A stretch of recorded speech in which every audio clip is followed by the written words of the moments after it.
In this video, I'm going to show you how to use applique in a modern way. I'm Katie and I'm a modern quilter and I enjoy all things sewing. So today I'm going to show you my flower garden mini pattern. It's got 5 patterns in one, which is fabulous, and it's a great crash course in applique if you've never done any type of raw edge applique. So I'm going to show you what exactly I do to prepare for it, and I'm going to go through all the processes because I'm actually working on just going through and using a bunch of scraps. So why not show you where I'm at with each of the different 5 phases of the project. So with the pattern, you've got 5 projects. We'll walk through and I'll let you know which one is each. You will also get a cutting page for all the templates, which is always nice to have. Same with even if you do a digital download, you'll get these and you can cut them out. You'll just print them off on 8.5 by 11-inch paper and go from there. So as I mentioned, and maybe you caught on, I've been sewing through what I have on hand here in my sewing studio. So today, for this first one I'm going to show you is my Christmas garden wreath. So that's going to be this top, what was that? You're right. My left one on the screen here. I decided to go with more of a black and white and blue tone. That's kind of more of my jam during the holidays. Going with silvers, things of that nature. So I pulled from my scrap stash a bunch of whites, off-whites, grays, check, some of these other linen types to give it a little bit more texture, and black. And I actually quilted up a different piece of scrap from some linen that I had on hand. This is using, I went ahead and used this on my long arm quilting machine. Always more than happy to quilt up small panels or crib quilts, or even, you know, bag panels in order for you to make bags, totes, things of that nature. But this is using my holiday ball. I thought it'd be a nice little kind of Scandinavian look when it comes to getting this all put together. So after you've picked out your color scheme and kind of decided what the plan is with what fabrics you're going to use, and you have a quilted panel used, then you're going to move on to, I'm just going to put this to the side here. This would be a good spot for it.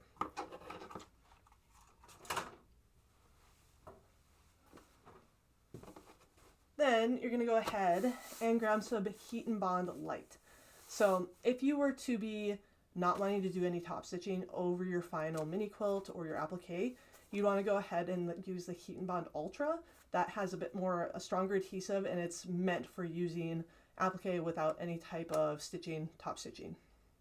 So I had all my scraps for the next one is going to be, I'm going to show you, is the little pitcher here. It's going to be the pitcher mini on the bottom left.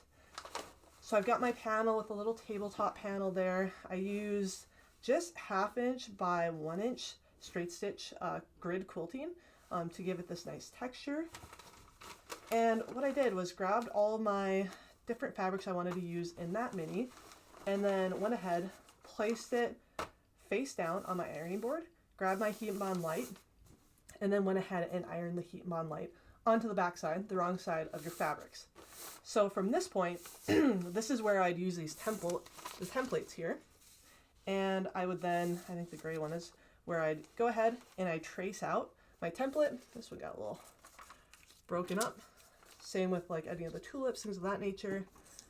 And then I would use just some scissors, not my nice fabric scissors, but maybe some dulled ones or paper ones, and cut out my templates. And then that way, once we get past that point and you're to the point of having all of your templates cut out, you will then be able to lay out your design how you would like to. So this one is going to be the table runner, and as you can see, we've got 3 different poppies, and this allows for you to go ahead and lay out everything how you prefer. So right now I've got plenty of these. And the nice thing about having Heat and Bond is that you can move things about until you want them in their final resting place, and then you can go ahead. You don't have to follow what's suggested here, but if you want to, you can make an exact replica however you want. And like I said, all these fabrics are going to be from my stash. I've just been trying to utilize some of my scraps in the best way possible. I've got some stems here. And then once you get to the point that you're ready to iron these in place, the big thing is Once you have everything laid out as you want it, you would then come through and you'd peel this backing paper off. There's a few tips. One is that when you're doing multiple layers, so like we have the stem that's running underneath this leaf, which is running underneath the peony and the peony center, you're going to want to make sure that you iron on one layer at a time, because otherwise you might not get a good bond. And when you're ironing on, hold it about 6 seconds, no steam, at a medium heat, and then that way it gets a really good bond, and then you'll want to go ahead and top stitch after that. So essentially the Heat and Bond Lite is just a dual acting adhesive.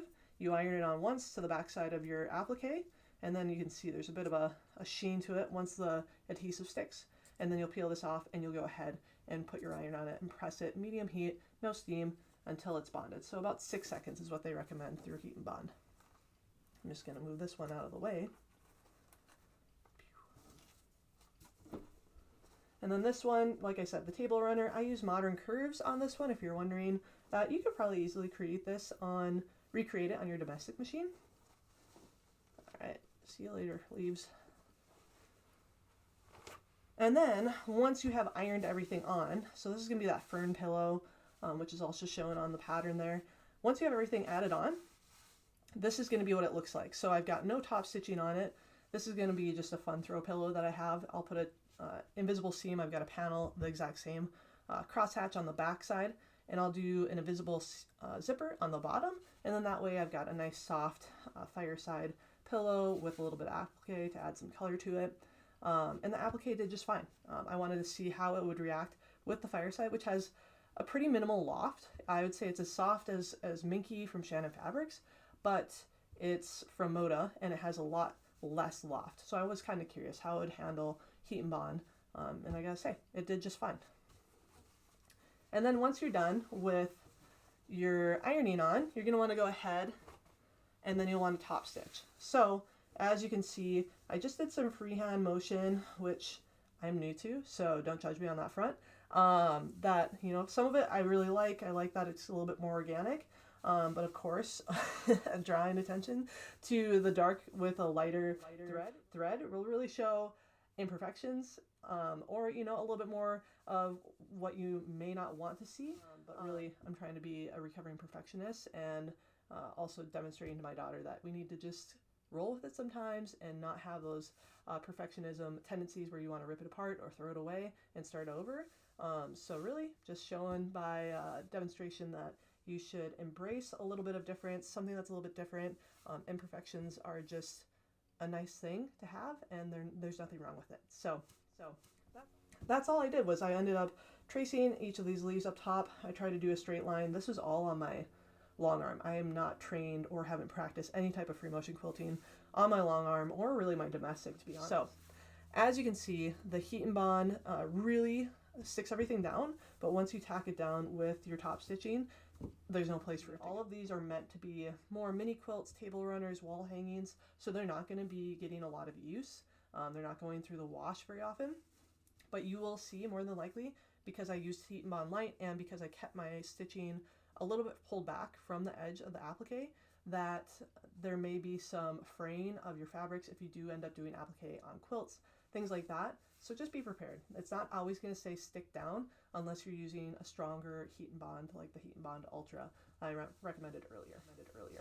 So there you have it. From here, I just need to add my binding, and then I'll go ahead and add maybe a 45-degree notch here on either side, so that way I can run just a small piece of wood or a dowel to allow for it to hang properly. And I'll see you in the next video where I show you how to make a crossbody bag with a zipper.